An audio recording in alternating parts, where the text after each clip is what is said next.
Yo les gens, Igor Chevalier de Srub Studio, j'espère que vous allez tous bien. Après pas mal de demandes concernant Serum, en fait, je me suis dit qu'il était temps de commencer à faire des tutos sur Serum, mais disons sur Serum pur et dur, pas sur un sound design, parce que je pense qu'il y a pas mal de demandes pour ça de manière générale, il n'y a pas trop de trucs en français. Donc aujourd'hui, on va commencer avec les bases, c'est-à-dire on va checker un petit peu les oscillos. Et je pense que pour une première vidéo, ce sera déjà pas mal, on va faire comme ça, on va procéder par étapes, on va faire partie par partie de Serum, et puis comme ça au fur et à mesure, si vous avez des questions, je pourrai répondre à chaque fois dans les vidéos d'après. N'oubliez pas, si vous aimez, de liker, de laisser un petit pouce, de vous abonner, c'est important, activer la cloche, et pour ceux qui souhaiteraient soutenir, j'ai un Patreon, je mets le lien en dessous. Allez, on y va les gars!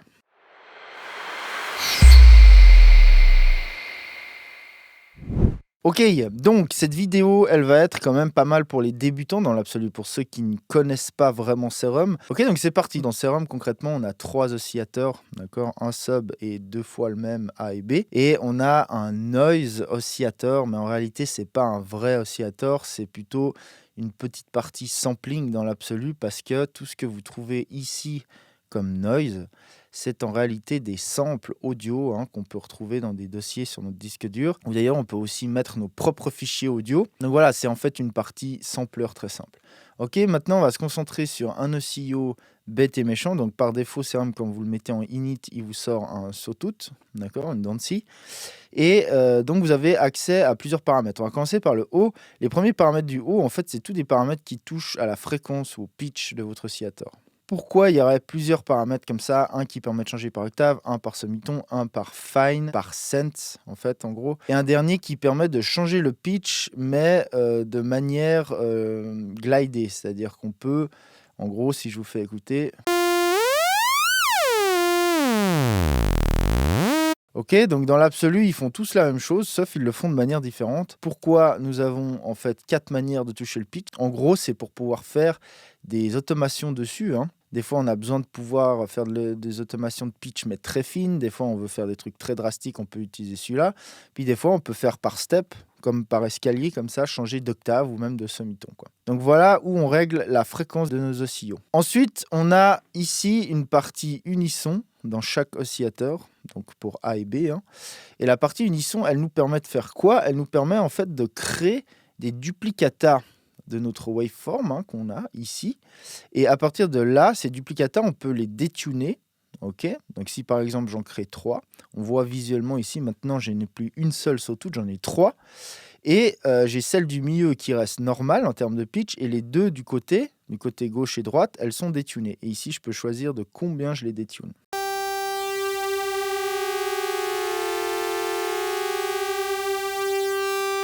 Et ensuite, le blend me permet de mixer en fait entre le direct, celui qui est au milieu, et celui qui est sur les côtés. D'accord? Donc après, si je change de numéro d'unisson, si par exemple j'en mets 8, un nombre pair, vous voyez que du coup, au milieu, on n'a plus une seule voix qui est mono, en guillemets, et qui est centrée et qui n'est pas détunée, mais on en a deux. Et ensuite, le blend, vous voyez que ça touche aux deux du milieu, et de nouveau celle sur le côté.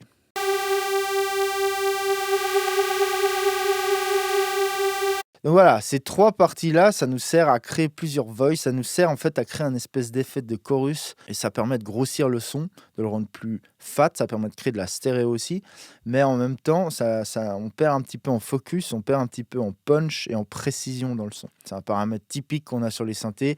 Dans Serum, il est par oscillo ici, et il est d'ailleurs relié directement à la page globale ici. Vous avez une autre partie unisson, d'accord? Donc cette colonne, c'est pour l'oscillateur A, celle-ci, c'est pour l'oscillateur B. Et ici, on peut encore paramétrer des choses différentes par rapport au voice qu'on crée en fait dans nos oscillos, ici directement.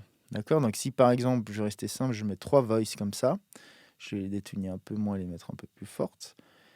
Donc global, ensuite ici, par voice, je peux choisir d'appliquer un réglage de warp différent. Donc si je monte cette valeur, en fait, ici, là, ça va rien changer au son parce que j'ai pas de mode de warp. Mais si maintenant je mets un mode de warp, comme ceci par exemple, mes voices, elles vont être syncées en fait différemment, l'une par rapport à l'autre, ça va me créer encore plus de stéréo. Donc par exemple, pour entendre ça au maximum, on pourrait enlever le detune, puis on va entendre que cet effet-là sur les voices.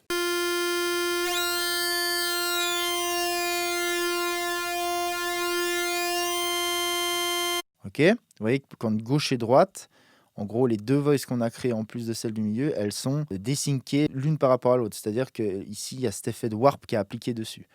Maintenant, si on vient ici mettre la même valeur mais en négatif, comme ça à peu près, on aura exactement la même chose mais inversée par rapport aux deux voices. Ok. Là, on a carrément pané gauche-droite. On a genre une qui est à fond et une autre qui est comme ça, quoi. D'accord? Donc voilà, ça nous permet de créer de la stéréo et ça va être exactement le même principe pour Wavetable Position. Dès le moment où on a plusieurs Wavetables ici, il va nous appliquer des réglages en fait de ce potard-là différents sur chaque voice. D'accord? Donc de nouveau, ça nous sert à créer de la stéréo. Ok, donc je ne vais pas aller plus loin pour cette page-là aujourd'hui dans cette vidéo, hein. On va vraiment rester focus sur les oscillos. Ok, c'était juste pour vous démontrer un petit peu les paramètres d'unisson. Je fais juste un init. Ensuite, à côté ici, on a deux potards qui sont par rapport à la phase de notre oscillateur, c'est-à-dire par rapport aux notes on, par rapport au MIDI qui rentre quand vous jouez une note.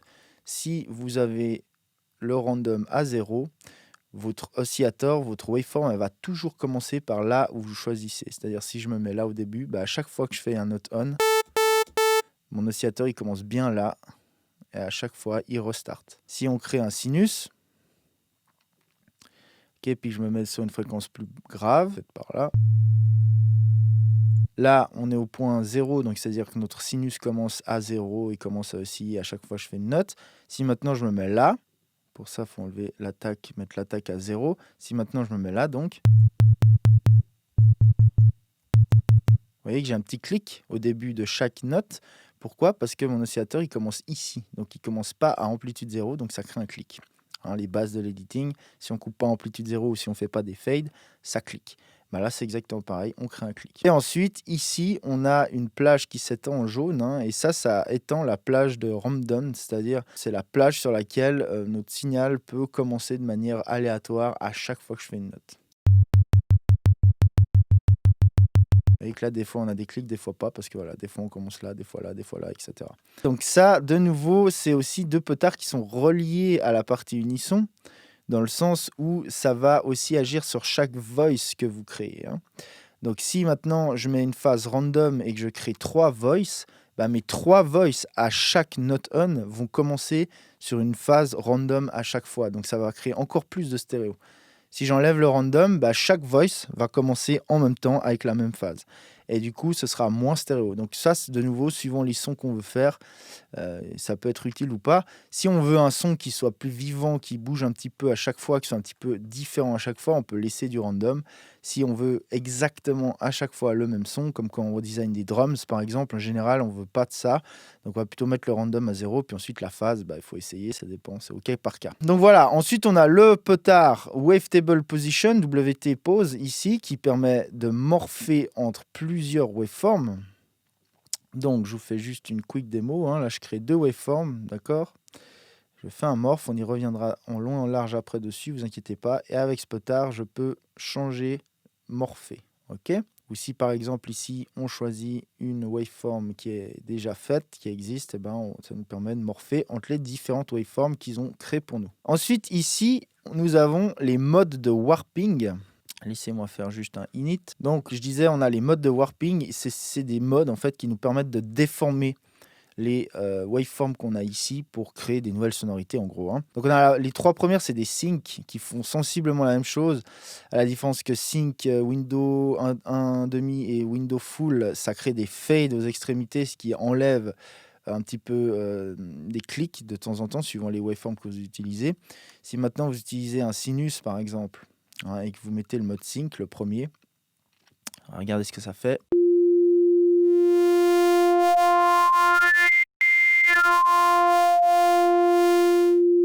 Vous voyez que ça crée beaucoup d'harmoniques, le son il devient beaucoup plus brillant. Pour vous montrer la différence entre les différents syncs, maintenant si je mets sync 1,5, vous voyez qu'il me fait des fades aux extrémités. Hein. Si je fais ça par exemple, regardez la différence. Là j'ai pas de fade, là j'ai un fade et donc c'est plus doux, il y aura moins d'harmoniques, moins d'aigus en gros.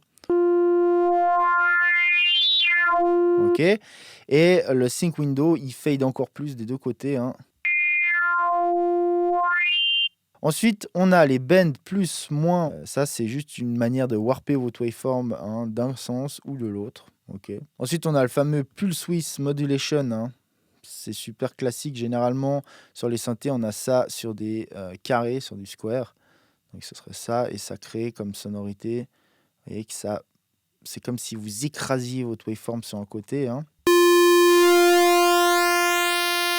Jusqu'à qu'on n'ait plus de signal, hein, parce qu'au final, après, on a un signal qui est unipolaire, c'est-à-dire qui est que d'un côté et qui ne génère plus de son, hein, parce que pour générer du son, il faut une pression et une dépression. La particularité dans ce synthé, c'est qu'on peut appliquer ce paramètre sur n'importe quelle waveform, hein. Ok, ça fera la même, hein. Ensuite, on a les asymétriques plus moins, ça déforme encore d'une autre manière. Vous voyez qu'en fait, ça prend la moitié de la waveform et ça la stretch d'un côté ou de l'autre. Ensuite, on a le flip. Donc ça, c'est inversion de phase, mais par partie. Vous voyez. On a mirror.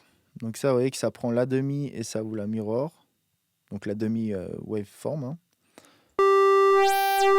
Ok. Ensuite, on a les modes remap. Donc les modes remap, ça nous permet de dessiner en fait nous-mêmes, si vous voulez, la manière dont on veut déformer les waveforms, hein. Par exemple, je fais ça. Tac, et voilà, j'ai créé un nouveau mode de warp. Et ensuite, on a quantize. Donc ça, c'est une décimation de votre signal pur et dur, hein. On quantize, on décime en fait le signal. Vous voyez qu'on crée des steps.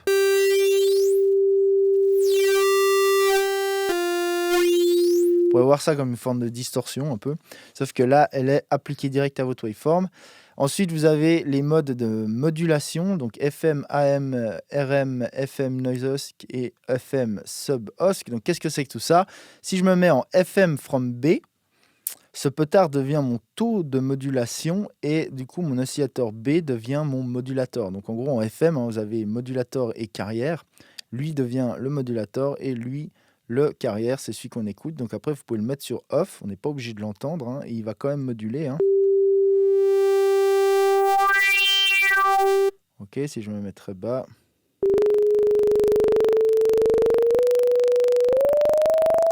Vous voyez qu'on entend les steps maintenant parce qu'on a une waveform très lente ici avec laquelle on module.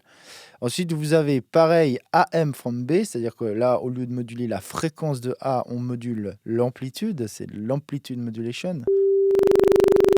Là, sur cet exemple, ça revient quasi au même en termes de sonorité. Et on a la RM, donc on fait de la ring modulation from B cette fois-ci. Ok. Et de nouveau, on peut faire de la FM depuis le noise. On va moduler la fréquence de l'oscillateur A par le noise qu'on choisit ici. D'accord? Pareil, on peut laisser le volume en bas pour ne pas entendre le noise, mais juste entendre la modulation. Et on peut faire la même chose, FM from sub. Donc du coup, le sub devient notre modulateur. Pareil, on n'est pas obligé de l'écouter. On fait de la FM. Ok. Et voilà pour les modes de warp. Et pour finir sur cet oscillateur, nous avons une partie mixeur, donc un pan. Ok, on permet de répartir la balance entre gauche et droite et finalement le level. Maintenant, il y a des petits tricks que vous pouvez faire. Admettons que vous avez fait une waveform comme ça qui vous plaît. Vous voulez exactement la même sur B. Ici, vous avez des options par rapport aux oscillos qui sont celles-ci.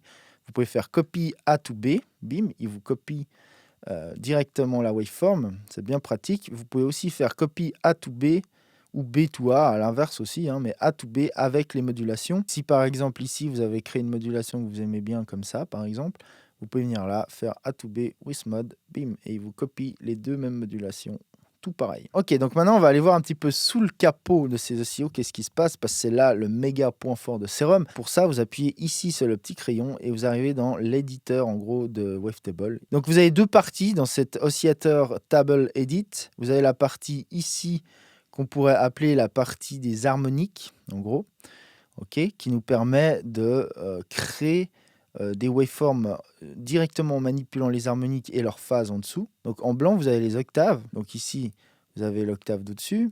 Okay. Ici, vous avez 1, 2, 3, 4, l'octave d'au-dessus. Pour savoir où vous en êtes dans les octaves, vous n'avez qu'à compter, hein, le nombre de cycles. Hein. Donc ici, ce serait 1, 2, 3, 4, d'accord. Ici, on aurait, hop, l'octave d'au-dessus, parce qu'on en a 8, 1, 2, 3, 4, 5, 6, 7, 8, d'accord, etc., 16, 32, etc. Donc ici, vous avez le zoom, vous pouvez vous mettre plus ou moins près. Donc voilà, pour manipuler directement, créer des signaux directement avec leurs harmoniques et leurs fondamentales. Ça marche dans les deux sens. C'est-à-dire qu'ici, je peux créer des signaux de cette manière-là, mais je peux aussi venir ici dessiner des waveforms nouvelles, hein, et appuyer ici. Et en fait, il va me montrer ce qui se passe en dessous. Dès le moment où j'appuie sur ce bouton. Hein. Bim. Voilà, la waveform que j'ai créée ici en dessinant très vite, et ben son contenu, si vous voulez, harmonique en tout point, et ben c'est celui-ci. D'accord? Donc si on dézoome, c'est vraiment deux fonctions ultra complémentaires parce que de pouvoir manipuler ici directement les harmoniques, ça peut être super pratique dans pas mal de cas. Et à l'inverse, ça peut être super pratique de pouvoir aussi simplement dessiner ici et de voir ensuite ce qui se passe ici dans le contenu harmonique. Si vous faites clic droit dans cette fenêtre ici, vous avez pas mal d'options. Vous pouvez déjà faire Clear All comme j'ai fait là, c'est-à-dire que ça vire tout. Hein, vous avez du parfait silence. Vous pouvez faire Generate Saw. Ok, bim, ça vous génère une dent de scie. Vous pouvez randomiser les harmoniques. Bam, sur les 16 premières bins, hein, c'est-à-dire sur en gros la fondamentale et ses premières harmoniques. Sur les 32, ok, 64, etc. Ensuite, vous pouvez randomiser les low 16 bins with half. Donc ça veut dire randomiser mais à des valeurs demi maximum, d'accord, etc. Vous pouvez faire randomize all, créer des signaux totalement aléatoires. Et ensuite, vous avez plein d'autres options qui sont aussi pratiques. Par exemple, shift octave up, shift octave down. Ça vous shift toutes les harmoniques up d'une octave en haut ou en bas. Hein. Vous pouvez choisir juste les harmoniques paires ou impaires, juste les paires par exemple. Et là, ce que vous dessinez, vous voyez que ça reste que les paires. Et vous pouvez faire la même mais avec les impairs. Là, ça vous dessine toutes les autres. Donc voilà, pas mal d'options par rapport à uniquement ne serait-ce que ces harmoniques, que cette table d'harmoniques dans l'absolu.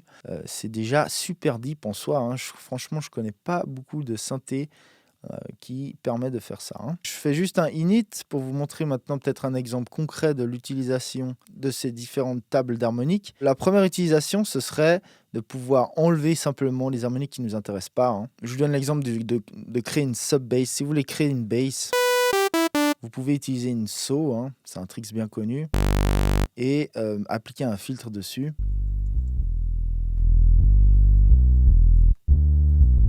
Donc vous gardez que la fondamentale et ses premières harmoniques, ça vous fait une bass qui est très riche, qui va bien translate comme ça sur les petits speakers par exemple.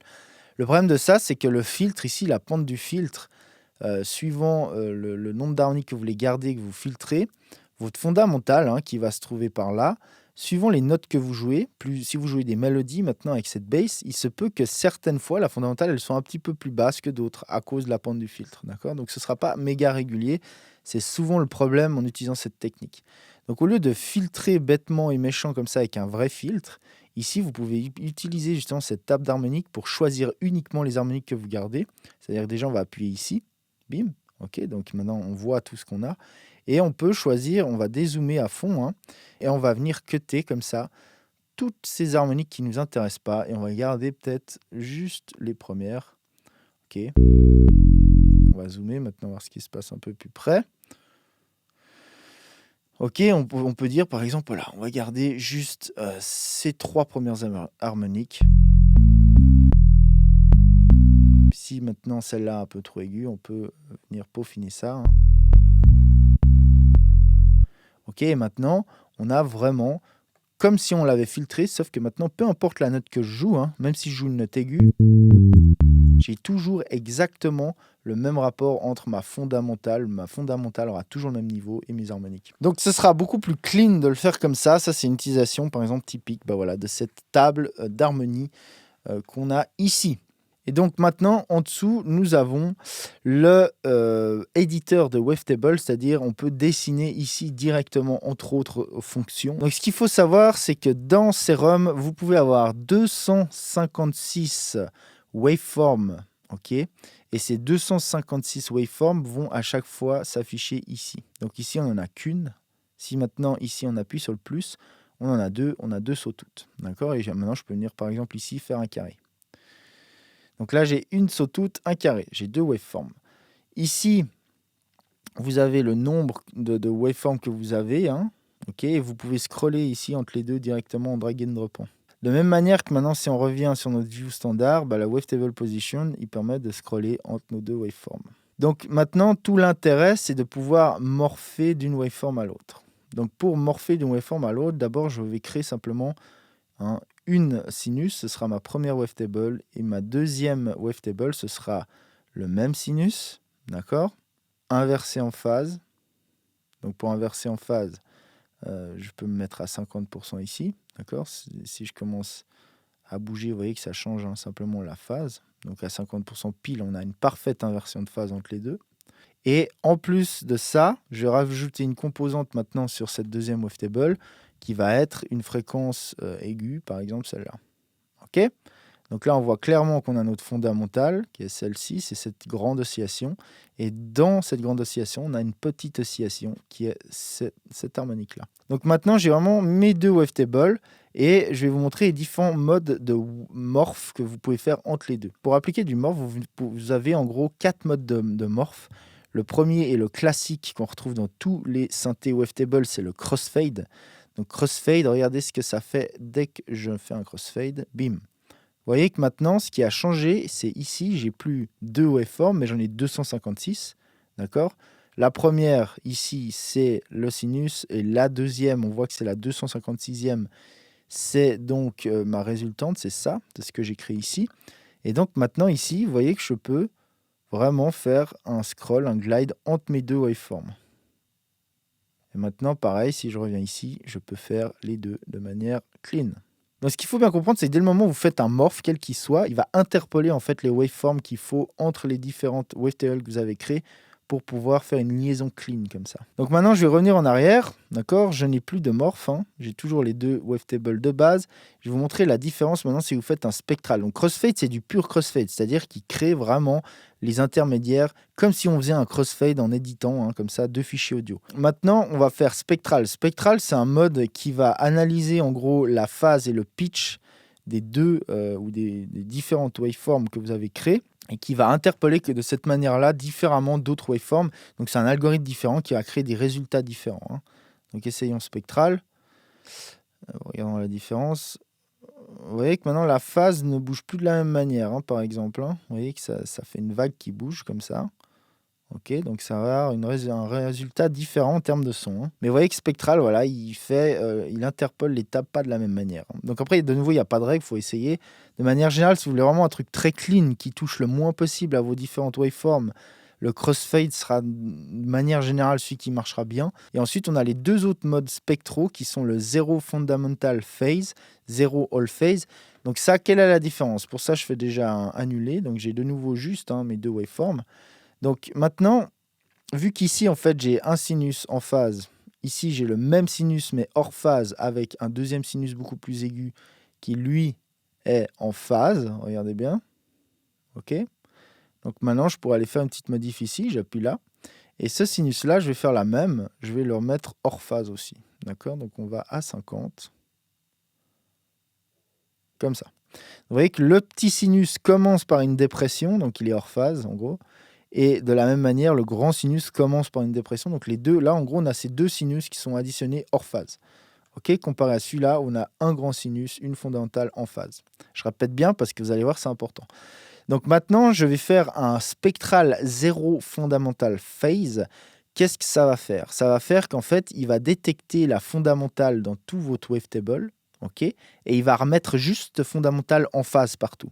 Donc comme ça, vous savez que la fondamentale, elle va rester cohérente en phase dans toutes les wavetables quand vous allez scroller d'une wavetable à l'autre. Ça peut être super utile si vous faites des basses, par exemple. OK. Rappelez-vous bien, celle-là de fondamentale, elle est hors phase, elle commence par le bas, elle remonte.